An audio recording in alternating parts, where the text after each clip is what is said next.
Hello and welcome to another free code session. My name is Jason Bach and I'm going to work on this bug here that I have in Whenever. But before we do that, if I come back here, find dove sharp.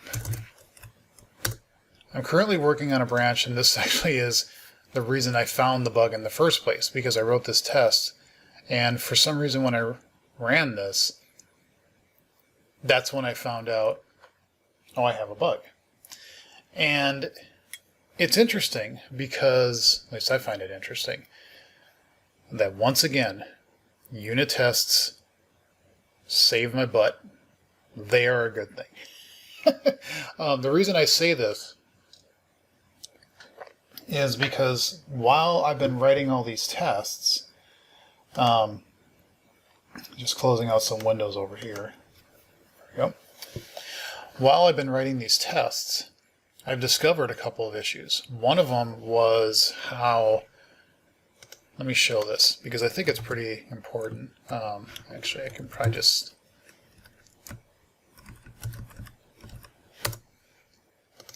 so in the emit big integer, when I was writing out the array, I was doing it completely wrong. I never had anything in any of my code that I was running that ever generated a big integer larger than the maximum value of an integer. So I was never getting into this code. And so when I started writing tests, it was failing. And it was failing because I was just automatically using the short to put in value data. But that's not correct because this opcode is using unsigned 8-bit values. Signed, not unsigned. Bytes are unsigned. So I was getting an error. I'm like, oh crap. So I had to look at how would I actually use sharplab.io to do this. And then I just figured out that, well, if it's over, then I have to do this and I have to cast it to an int. Otherwise, if it's this, then cast it to an s byte, a signed byte. Okay.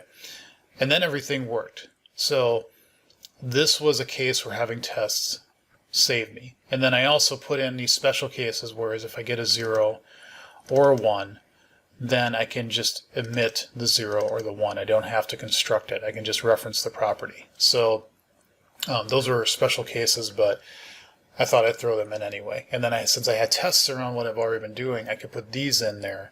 And actually, I just realized something. This is also something I got to check too with big integer, which is I think I'm always doing the absolute value of a big integer. Let me put this in there before I commit. To do. Is it assumed that I always emit the absolute value of value? In other words, does the compiler emit negate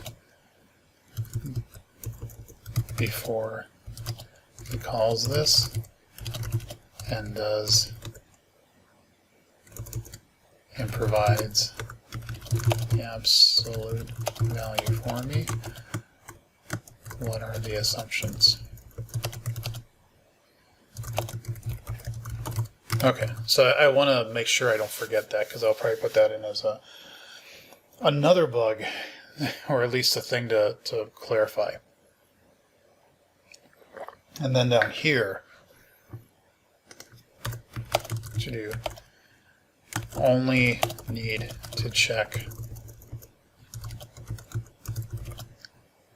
if it's greater than big integer 1 now. Though remember to address the other to do above. Okay. All right, so what I'm getting at is I need to fix whatever, where did I put it? I need to fix this bug.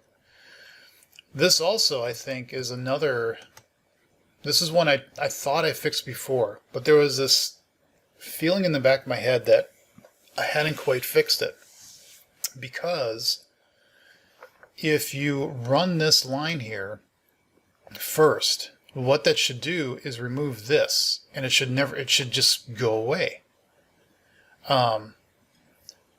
And I'm now wondering if, because of the way I was handling it, it was actually wrong. But when I tried to fix this, I noticed that the Fibonacci program didn't work. So I might have to be very careful on how I fix this. Because when I ran this before, I'm like, well, if you remove this, then this should go, and you should never print hello at all. But I think what was happening is that I was running in this line of code. It was updating the count to 0, but the original line stuck around, and so it was resurrected when it really shouldn't have been. But when I did this, it broke the Fibonacci thing badly. So I'm kind of wondering, what did I do to fix this?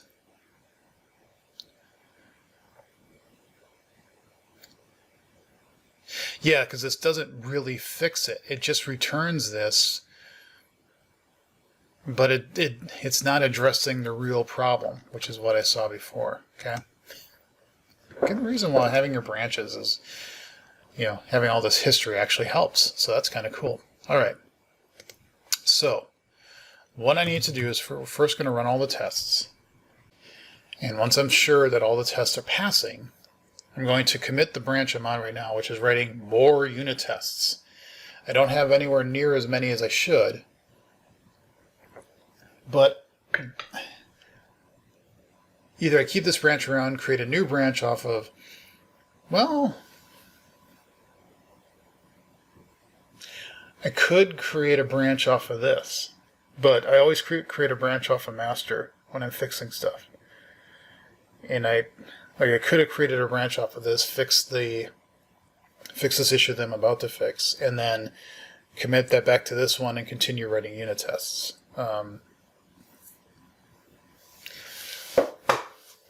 That feels like I should do it off of master, and then merge the changes from master back into this and continue the branching, because this is only in the execution engine. This has nothing to do with anything else. So I think that's the right way to do it. Let's see how bad I screw this up. All right. So we're going to, number 9, commit more unit tests. Push. We're going to go to master. And now we're going to do 28.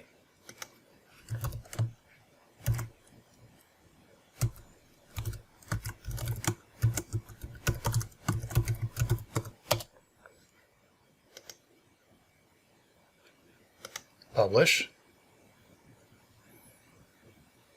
And so now all my unit tests are going to go away because I'm in a different branch. Yep. Whoosh. Okay, but all we want to do is fix the execution engine.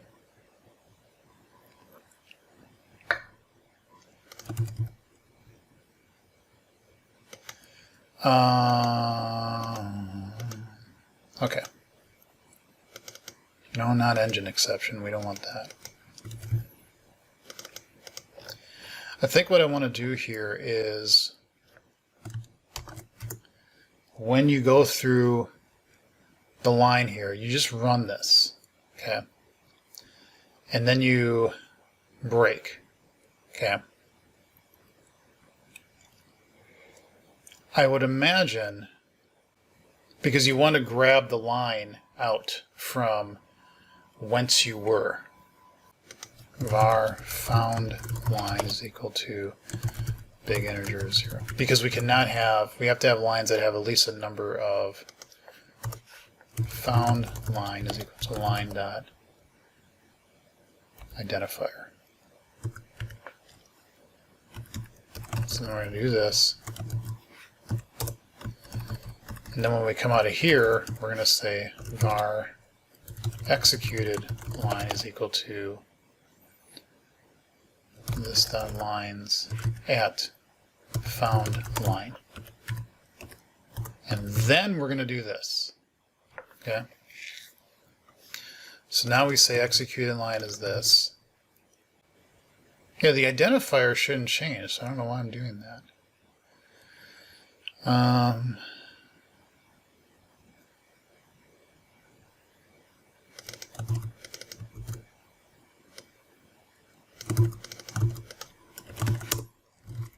There. Because you're going to get a new line out of that. Okay, so if I go through this logic, what will happen now is we execute the code in the line. Okay? And then we immediately break. And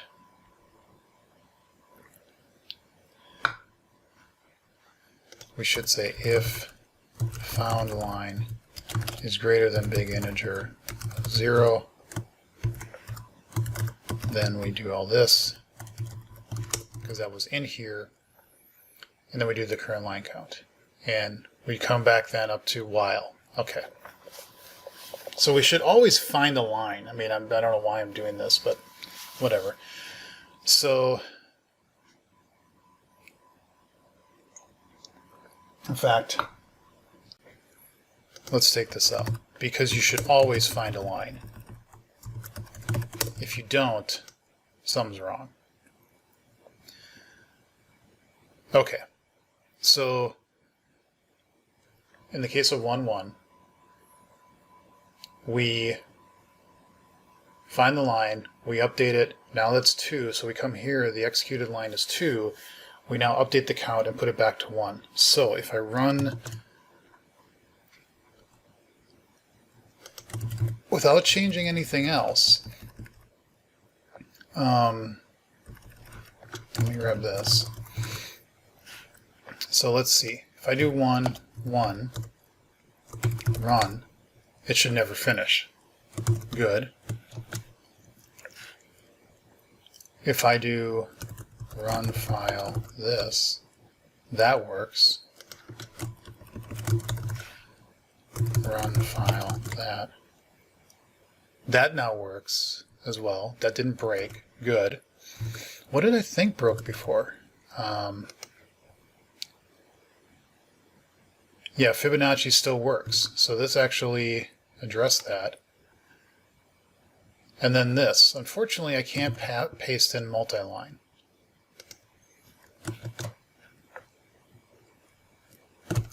Oh, I can.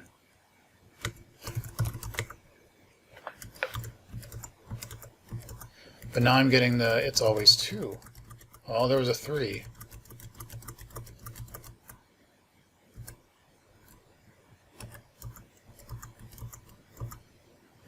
There should be a case where you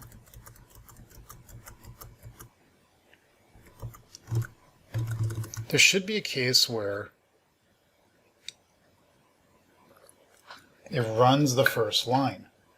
Or I'm sorry, it should run the third line.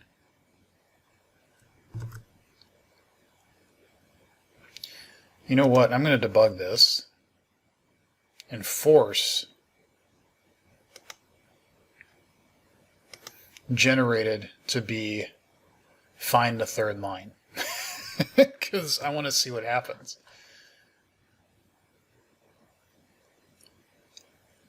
Yeah, go away.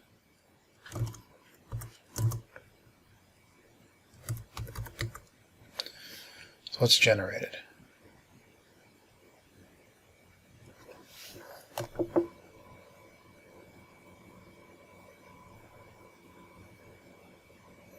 Current line count is 3.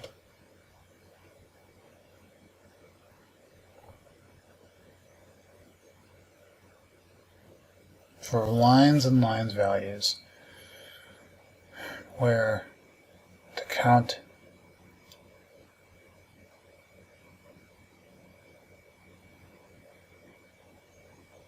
How's the current line count? 3. Yeah, because you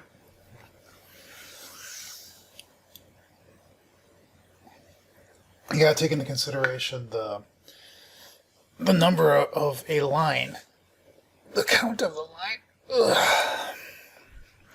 because that's what the current line count does. Okay, so we get some buffer, we generate a number. That's going to be actually 0 to oh,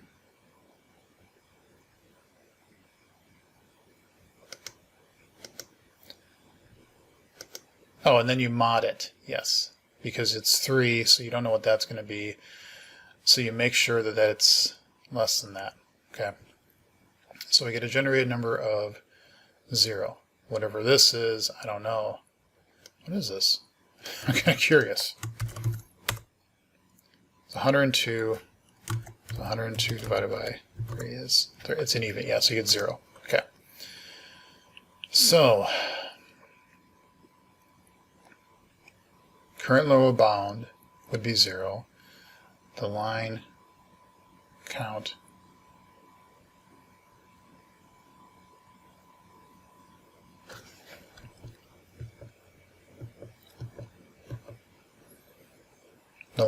for this one is 1. The current, we want to get 2. That's what we want. We want to get the, so let's just make generated equal to new big integer of 2. Fake it. Okay. So it's going to skip the first one.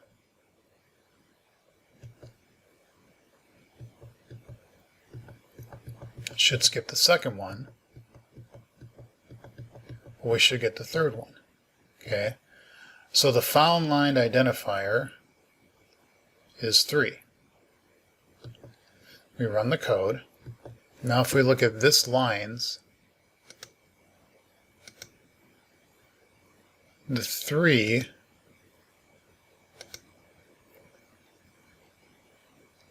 it should have gone down, but the 0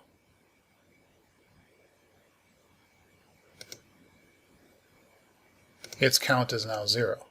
Okay. So we come here, lines identified. So this should take off line 3, right? So now if I come back here and I look at 3, or the second line, its count is now 0. Yes. So the only one that really exists now is line 2. That should be 1, and it is. Okay, we come back through here. So we should only find that one line. Ah, yes, this is where the resurrection happens. I forgot about that. Okay, so this is correct. Because the second line of code adds 2 back to it. Okay, and if I took that out, that's where bad things started to happen. So, yeah, I didn't want to do that. That's right. That's where the bug was here with this, is that if I fix this, then yeah, I do some digging. This wasn't a bug because lines of count 0 can be resurrected. The line is told to update with a positive count. Because you never remove lines from what you're executing. You just, they don't ever come up as being a line that could be executed unless another line decide to say, hey, update its count again. Okay. And I know that if I change that, it broke the Fibonacci code. So I'm not going to change that. So this is actually correct. I mean, it was probably doing the right thing. I just wasn't seeing it. And I think there's like all the cases that can happen is you can run this, you can do this, which would add 2. So run it again. You can minus it. I think that's why you'll only see 3 or 2. I don't think you ever see 1.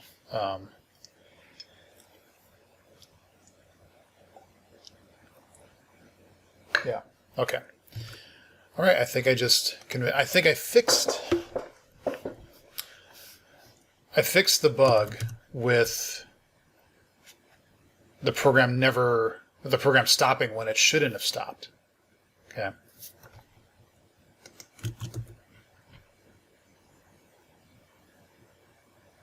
Just going to run all tests. And, okay, they all pass. Let me just make clear again that 1 run never terminates, as it should. Okay. That is correct. And if I come back up here, do that, let's just run it again.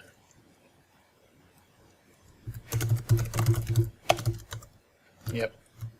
Go back here. No, not the CS file, this. Oh. Run file. Okay. So, number 28, fixed issue with updating line counts.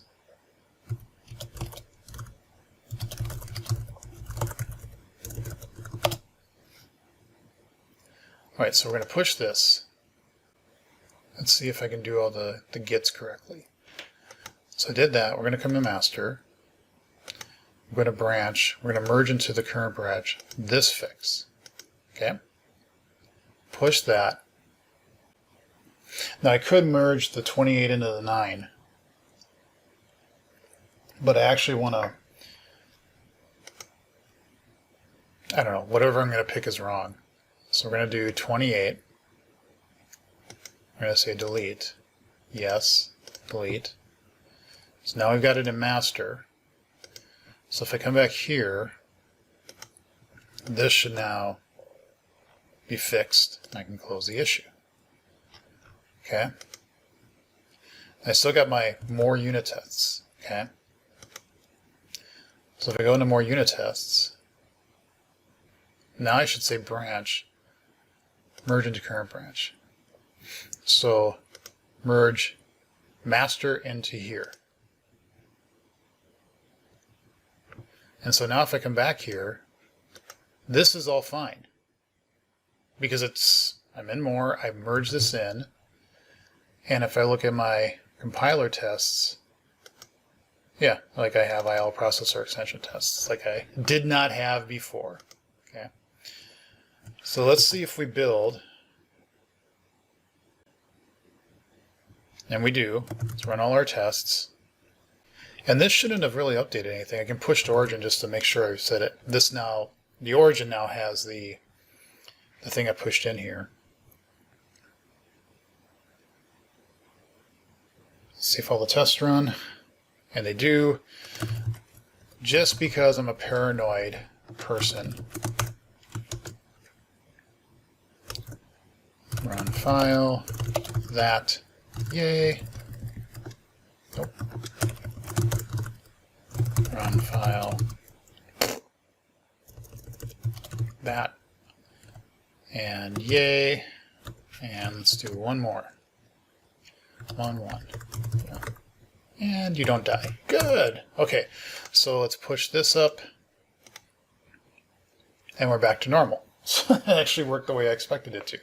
Good. I will admit that my knowledge of GitHub, really Git, is rudimentary. It is not expert level at all. And when I work on CSLA and I have to put in changes for the analyzers, for some reason, just the flow there, I forced Rocky to put documentation together because I just, it's not that it's wrong, it just hasn't clicked in my head yet.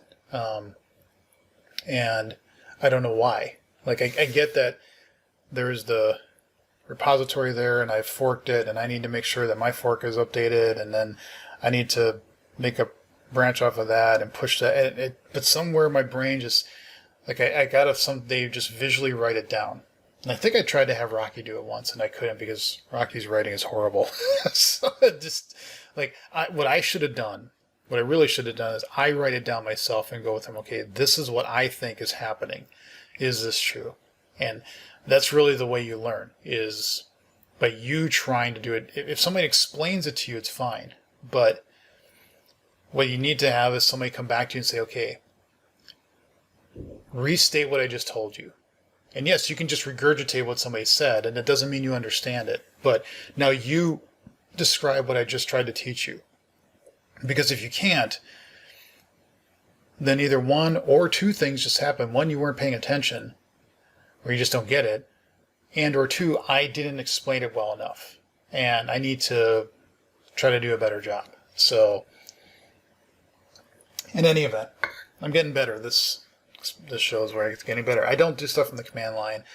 Arguably I should, but this works for me. I know people that, I forget the name of the tool. Is it Fork? But there's tools out there that people use, other UI tools, and they're just like, I'd rather use that, even though, because they're just like, it visually helps me to see the branches and everything and where they are. And I'm like, yeah, I get that.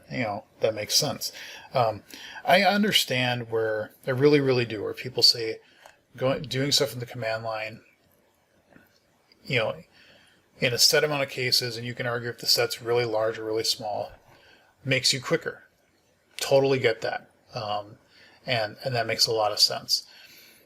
There are times though where, it's like visually it's just easier to see things, and there's nothing wrong with these tools. That's where I sometimes get annoyed with people that live by the command line. It's like, well, good for you, but this, works for me. And it's also just my annoyance as I get older and people say, well, this is the way you should be doing it. This is the way everybody's doing it. Or, I guess you're just not going to be up with the rest of us. If somebody feels comfortable, fast, fluid in a certain way, then that works for them. And maybe they try learning a new thing, a new way, and maybe that works for them better. And maybe it doesn't. We acknowledge that people learn different things, different ways at different speeds. It's not just one universal way of doing it. And there's a balance there. I like consistency when I'm on projects that everybody does it a certain way. But at the same time, I don't want to force people into using tools. If we accomplish the same task consistently, great. If you want to use X, Y, and Z tools to do that, doesn't matter. As long as the end result for all of us, we all land on the same spot. That's really what matters to me. So if we all land on using tabs, not spaces, that's what works for me. So, all right, I'm going to stop recording this morning. I can go off and keep running unit tests. I fixed the bug, and in the previous episode, I didn't do anything with rocks, but I got enlightened a little bit more. So it's been a productive morning. So thank you all for watching. Leave comments and questions below. See you in the next episode.